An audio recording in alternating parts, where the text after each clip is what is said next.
In a little less than a year, we were able to pay off $17,000 of my student loan debt by living on one income and saving the rest. I obviously had to curb my Starbucks habit, but there's a lot more to it than you'd expect. Now, if I knew the strategies that I'm about to share with you now, right after I graduated from college, I'd probably be student loan debt free right now. But I'm at least more than halfway there. So how were we able to pull this off by living on one lower middle class income, no less, while still tackling other debt and saving money and living life? And how can you too get rid of your student loans and any other debt for that matter as quickly as possible? Because no one likes the feeling of having a dark cloud of debt following them 24/7. If you're a returning subscriber, hey boo! And if you're new here, hi! Grab a seat, have some tea, and subscribe to join the tea party. Now, some of the tips that I'm about to give to you not only allowed my husband and I to pay off $40,000 worth of personal debt, including student loan debt, in less than a year, but also allowed us to save money for a down payment on our first home. And this is all while living on one income.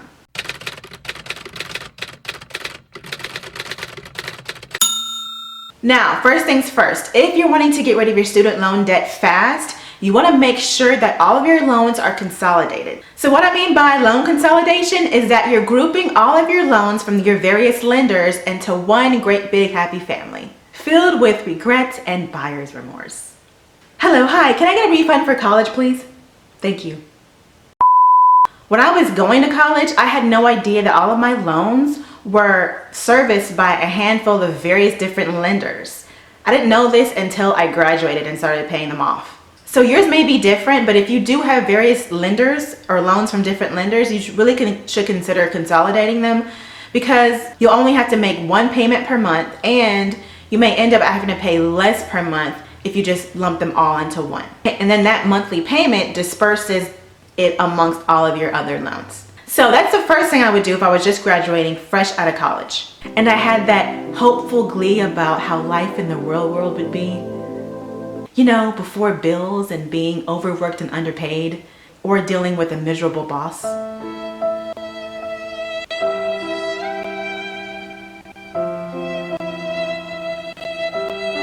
There's not tea in this cup, by the way. The next thing to do in order to pay off your student loans a lot faster is to make extra payments if you can, but do it the right way. What I mean by that is that some lenders or some loan servicers will take any extra money that you pay on your bill for that month and apply it to next month's bill instead of actually applying it to the current balance. You don't want that to happen, because then you're not going to be paying it off any faster, right? So what you should do is you should call your servicer and ask and tell them how you want to apply the extra money every month, and make sure that you tell them to apply it to the current balance, to this month's payment. You can even pay down the principal each month doing it this way as well. Paying extra money each month can really help you get out of debt a lot faster. And this doesn't just go with student loans. It goes with really any kind of loan or any kind of credit card bill that you have. For example, let's say that you owe $10,000 with a 4.5 interest rate. By paying an extra $100 each month, you'd be debt-free more than 5 years ahead of schedule if you were on a 10-year repayment plan. So the next strategy is to refinance your student loan if you have good credit and a steady job. Refinancing is similar to loan consolidation in that it replaces several of your student loans into one private loan, ideally at a lower interest rate. To speed up repayment, choose a new loan term that's less than what's left on your current loans. There is a word of caution here, however. Opting for a shorter term may increase your monthly payments, but it will help you pay the debt faster and save money on interest. For example, refinancing $50,000 with an 8.5% rate to a 4.5% rate could let you pay off your student loans 2 years faster. And it could also save you about $13,000 in interest, even with payments that stay about the same. You are a good candidate for refinancing if you have a credit score that's at least in the high 600s.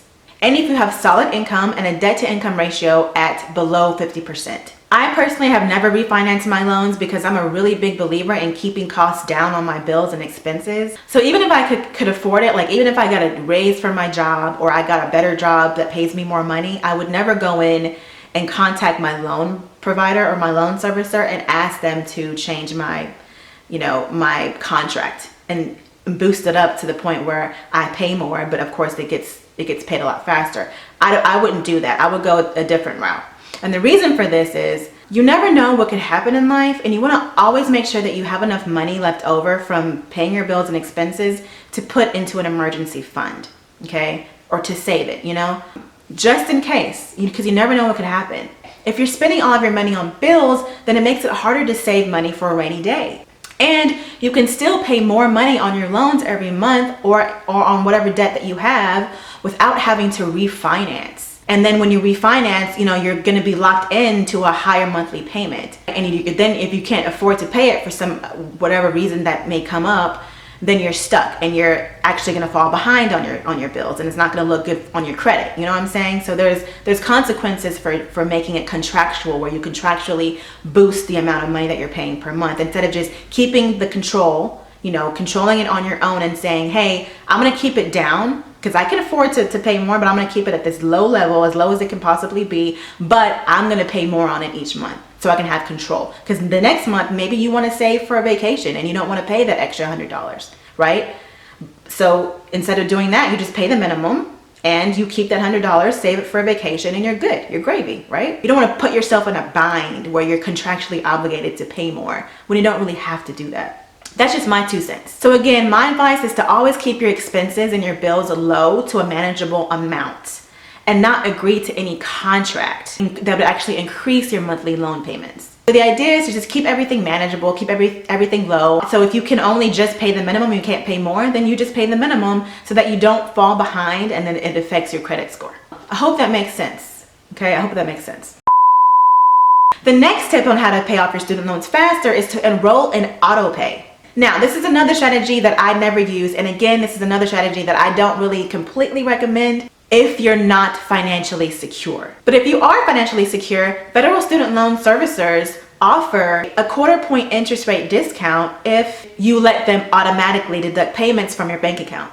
Many private lenders offer an auto pay deduction as well. So the savings with this are minimal, but if you couple this with the first 2 tips, then you can speed up your loan payoff a lot faster. But again, I highly recommend to do this only if you're financially secure, because the last thing you want is to have automatic payments come out of your bank account and then you forget one day and then you realize, oh, you know, I don't have enough money for it, or oh, I wanted to pay this on this date instead, or pay half at this point in time because I need to save money for this, and then boom, you're stuck out. You know, I hate that feeling of like, oh my gosh, you look at your bank account and you're like, they just took the money out, like you don't have any control over it, right? I think having more control over your finances is more important than getting this tiny little savings for them to deduct the payments, you know, on your behalf automatically, you know, every month. You want to have as much control as possible because you never know what can happen. But if you're financially secure, then there's no, and plus if you forget to pay your bills sometimes, and you probably should, you know, sign up for Autopay, because that way you don't forget. The next tip is to make bi-weekly payments. This simple strategy is a way to trick yourself into paying extra on debt. Pay half of your payment every 2 weeks instead of paying one full monthly payment. You'll end up paying one extra payment per year, shaving time off of your repayment schedule and shaving money off of additional interest costs. You can use a bi-weekly student loan payoff calendar to determine your costs and how much money you'll be able to save.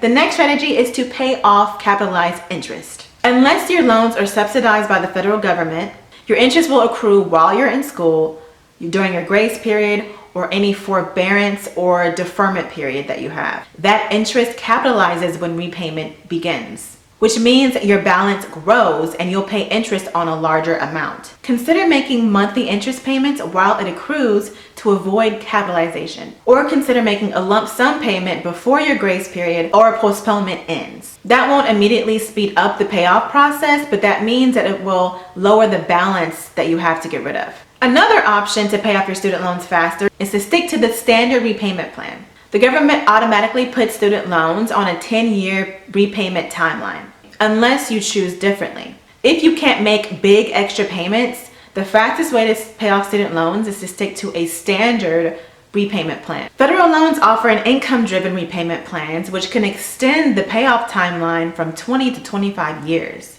Or you can also, like I mentioned before, consolidate your student loans, which extends the payoff timeline to 30 years, depending on your balance. Now, that's the downside of consolidating. However, when you consolidate again, what this is going to do is it's going to lower your monthly payment so that you aren't strapped for cash, and you know what I'm saying? Like it just makes it easier to pay it off every month. However, to pay it off quicker, you should pay more on it each month. Another way to speed up your student loan payoff is to use found money. Don't you love it when you just happen to find money laying around? No? Yeah, it never happens to me either.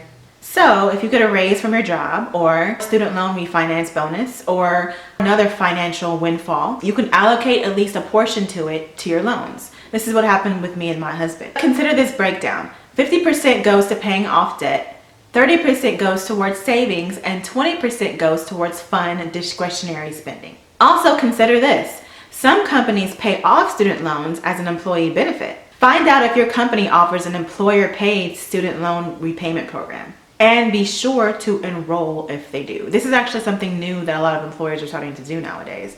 So definitely ask about that. And like I always say, you can also start a side hustle to make extra money and use that money towards paying off your student loans. This is something that I highly suggest, and it's something that my husband and I were able to do to help speed up the process, because again, we were only living on one income, one lower middle class income. So we weren't making a ton of money, but we had to somehow make money from other sources outside of our main day jobs. I've got a few videos on my channel all about side hustles and how to start one. If you're interested in that, I'll link to the playlist in the description. If you got some value from this video, be sure to throw me a like. And if you're interested in more content like this about personal finance, paying off debt, building generational wealth for you and your family, subscribe, join the tea party, help your girl out. And until next time, friends.